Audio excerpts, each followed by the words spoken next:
to know. Oh yeah, we need to show. Listen, watch, and flow. You need to. I need to know, I need to know, I need to know. You need to know, you need to know, you need to know. We all need to know. What do I need to know? What do you need to know? What do we all need to know? One of our followers, our brother in Christ, asked a question about who has gone to heaven, comparing the word of Jesus and the life of Elijah. In the book of John chapter 3 verse 13 and the book of 2 Kings chapter 2 verse 11. At first glance, John chapter 3 verse 13 and the book of 2 Kings chapter 2 verse 11 appear to contradict each other about who has gone to heaven. But let us resolve it carefully and clearly, hermeneutically, and do some exegesis so that we'll be able to understand what the two Bible verses or passages are saying. The book of John 3:13 says, no one has ascended, underline, ascended into heaven, except the one who descended. Nobody has come down. Nobody has moved up. That is, nobody has ascended into heaven except the one that ascended from heaven, the Son of Man. Jesus is the one talking. Jesus says, no one has ascended to heaven except himself. So when you now see the book of 2 Kings chapter 2 verse 11 says, Elijah went up by a wild wind into heaven. That means there is contradiction. Elijah is clearly described as going up into heaven. So let's see the apparent contradiction. Jesus says, no one has ever ascended into heaven. And you have to know that thousands of years, such thing has happened to Elijah. And Jesus comes and says, nobody has ascended into heaven. But the Old Testament says Elijah ascended into heaven. So who is right? So let's see the hermeneutical principle. The word heaven has different meaning. The word heaven is because of English interpretation. So don't forget, Bible is written in ancient language. So English language is less than 600 years. So therefore, you must be able to understand heaven there. So the word heaven has different meaning in the Bible.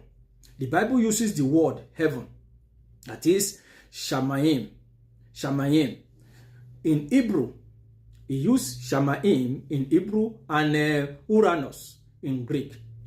It's in more than one sentence. That is, in more than one sense. Therefore, you must be able to understand which heaven Jesus is talking about and which heaven Elijah ascended into. So, three biblical heavens. There are three biblical heavens. The atmosphere, number one is atmospheric heaven. Sky, cloud, air, where the birds are flying according to the book of Genesis chapter 1 verse 20 and the book of Deuteronomy chapter 4 verse 11. You'll be able to see the cloud, the air, the sky, the where birds are flying is heaven. We also have another, after atmospheric heaven, we also have the stellar, that is cosmic heaven, and stellar heaven, where the sun, the moon, and the star, outer space. You have to know that where the birds are flying is lower than where the moons, the stars, the suns, the outer space were flying. If you have been traveling by air, you see that the aircraft will fly above. You'll be able to be seeing the skies. So now, another types of heaven the Bible mentioned is what is called the highest heaven. The highest heaven, God's dwelling place. God's throne, that is where the God's throne is, the place of divine authority, according to the book of Deuteronomy chapter 14. Deuteronomy chapter 14 and the book of 1 Kings chapter 8 verse 27. So you have to understand that there are three heavens that the Bible mentioned. So it now depends on which one Elijah and Jesus is talking about.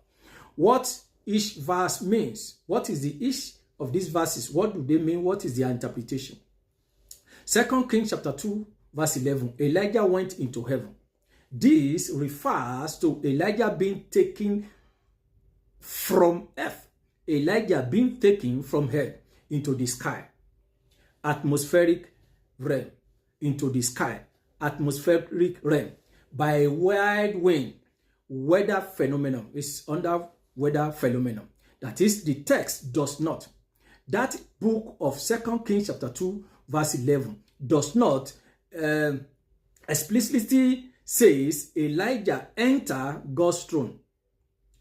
It did not say Elijah enter into God's throne room, the highest heaven. It says it was picked. It was taken. So therefore, it simply says it was taken from the earth upward. When you also go to the book of John, chapter 3, verse 13, John 3:13 says, Jesus speaks of the highest heaven, that nobody ever comes from the presence of God. So he was not talking about the atmospheric heaven. He was not talking about the stellar or cosmic heaven. He was talking about the presence. Nobody ever came from the presence of God. That is heaven, where God dwells, the throne of God. So Jesus is speaking in the book of John 3:13. Jesus is speaking of direct access to God's dwelling place, that nobody ever came from that presence. The realm of divine authority, knowledge of heavenly realities. So Jesus is pointing, no human has ascended to God's throne to gain divine revelation. Only Jesus came from the Father, returned to the Father, speak with first-hand heavenly authority. That's what he's saying. So the important distinction, ascending versus taking up. Jesus talking about ascending, and Elijah was taken up. They are two different things. Elijah was taken up by God, did not ascend by his own authority, did not return to teach heavenly truth. Jesus, on the other hand, Jesus ascended. He was not taken up. Jesus ascended by his own authority. Jesus ascended by his own authority. Elijah was taken up by God's authority. Two different meanings. Jesus came from heaven and returned to heaven. Reveals heavenly things. We have never seen Elijah or those that are dead that are coming to preach to us. It's never possible, because they are not in the presence of God. People that died, none of them are in heaven. Nobody is in heaven right now. So Jesus is not dying. Jesus is not denying Elijah's transition. He is claiming unique heavenly origin and authority. So therefore, what we are saying is that Jesus is speaking to Nicodemus about new birth. In the book of John 3:13, he's speaking to Nicodemus about the new birth, heavenly truth, spiritual authority. John 3:12-13. If I have told you earthly things, how shall ye believe if I tell you of heavenly things? I'm telling you things that you can see, you can't believe. If I now tell you about the heavenly things, it will be difficult for you to believe. And no man has ascended to get revelation to heaven. Nobody has ascended to heaven to get revelation. It is only me that is with the Father, in the Father, that knows the revelation, and I'm giving you the revelation. That's what the Bible is saying. So meaning, no one has gone into God's presence and returned with direct revelation. Elijah was taken to heaven, not God's presence. Elijah was taken to heaven, not God's presence.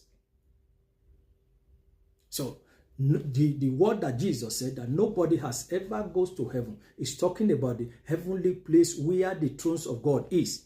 And nobody has ever been there. Bible says nobody will see God and nobody will see God. Nobody ever see God and nobody will see God. Because God does not live in heaven. So nobody know. Bible says God lives in an unapproachable light. It's only Jesus that have access to the. Even the angels cover their face. So nobody sees God and nobody will ever see God. So Elijah did not go to the presence of God, but Jesus came from the presence of God and also go back to the presence of God. So that's the meaning of that place. So Bible does not contradict each other. God bless you. God be with you. In Jesus' mighty name. If you have any question, you can put it down. Or any Bible that you thought they contradict each other, we are going to do justice to it. Shalom.